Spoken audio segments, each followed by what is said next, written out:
Sunlight is essential for good health. But how much sunlight do you need for optimal health? In this video, we'll be discussing the recommended amounts of sunlight exposure for adults and how you can ensure that you're getting enough sunlight without increasing your risk for skin damage and skin cancer.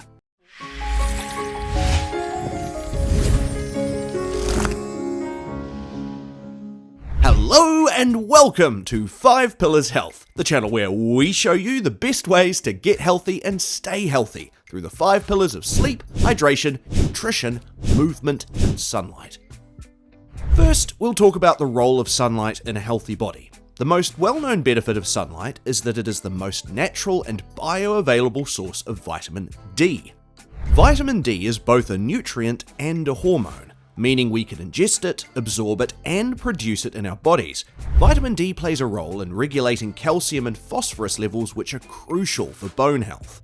Calcium cannot be properly absorbed without adequate levels of vitamin D. Many of the receptors found in our organs and tissues have receptors for vitamin D, indicating that the role of vitamin D goes beyond just bone health. Vitamin D has been shown to reduce cancer cell growth, help control infections, and reduce overall inflammation.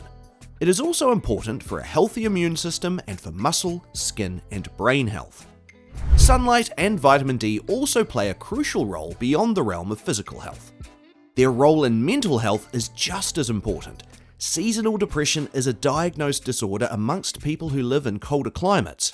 Vitamin D from sunlight has been shown to increase serotonin levels, otherwise known as the happy hormone. Sunlight and vitamin D also improve the quality of your sleep because they aid in the release of melatonin. Melatonin is a hormone released at night which tells our brain and body to wind down and rest. Sunlight regulates this melatonin release and other aspects of our circadian rhythm to induce deep, restful sleep. If you're enjoying this video, please tap the like button. It helps us to bring you more health videos like this one.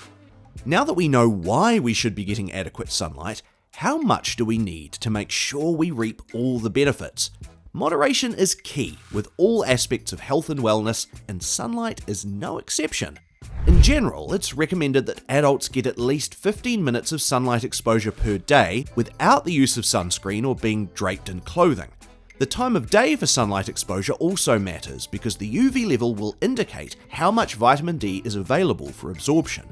15 minutes of sunlight exposure early in the morning will not be enough to absorb vitamin D because the UV will be at its lowest, so midday is recommended. It also depends on seasonal factors, as the UV level is much lower in the winter months than it is in the summer and is a lot lower when the sky is thickly covered with clouds. 15 minutes might be adequate for the summer months, whilst you need double that in winter or on a very cloudy day.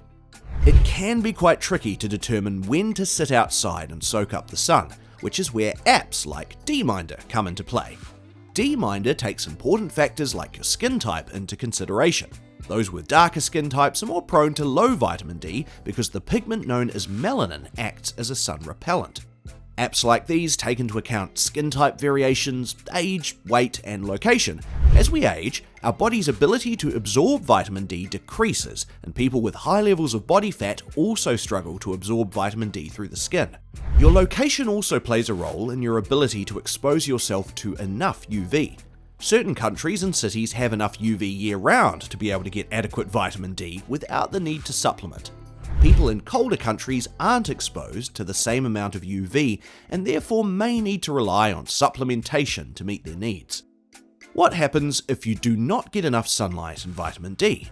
We've mentioned why you should be getting it, how you should be getting it, but what are the signs and symptoms to look out for that might indicate it's time to up those levels? If you're in winter and you notice your mood is low and you're more prone to fatigue, it might be time to up your dosage.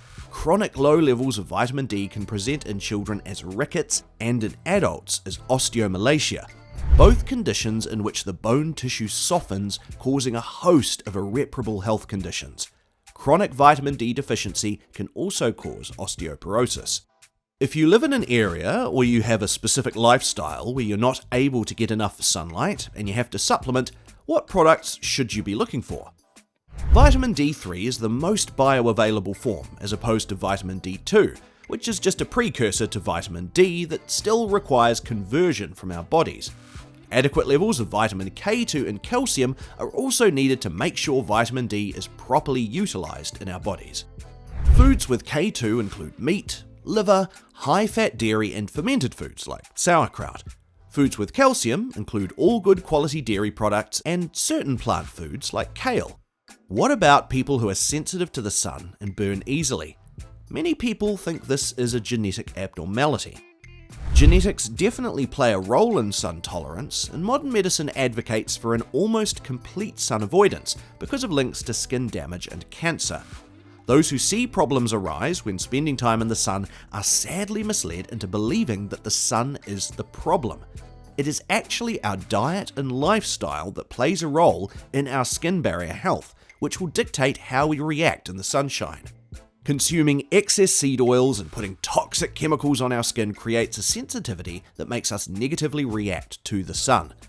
This does not mean that if we eat right and avoid chemicals, we can spend as much time as we want in the sun. It simply means that we don't have to forego all the wonderful benefits of moderate sun exposure for fear of skin damage and cancer. If you want to see more health videos like this one, please subscribe to our channel. So what are some easy ways to make sure you get a healthy dose of sunshine each day? You can try spending more time outdoors, especially during the middle of the day when the sun is at its strongest. This could mean eating your lunch outside or taking a tea or coffee break outside. You can also try taking a daily walk or jog on weekends and days off, or doing outdoor activities such as gardening or hiking. Sometimes we cannot perfectly moderate our sun exposure, such as long outdoor hikes or a full day at the beach. It's important to protect your skin from excessive sun exposure, which can cause conditions like heat stroke, sunstroke, and burning from an excess of UV, leading to painful skin conditions and sometimes blisters and permanent damage. This can include wearing protective clothing, such as a wide-brimmed hat and sunglasses, and using sunscreen with an SPF of at least 30. You can also try to avoid being outdoors during the hottest part of the day, which is typically between 10 AM and 2 PM.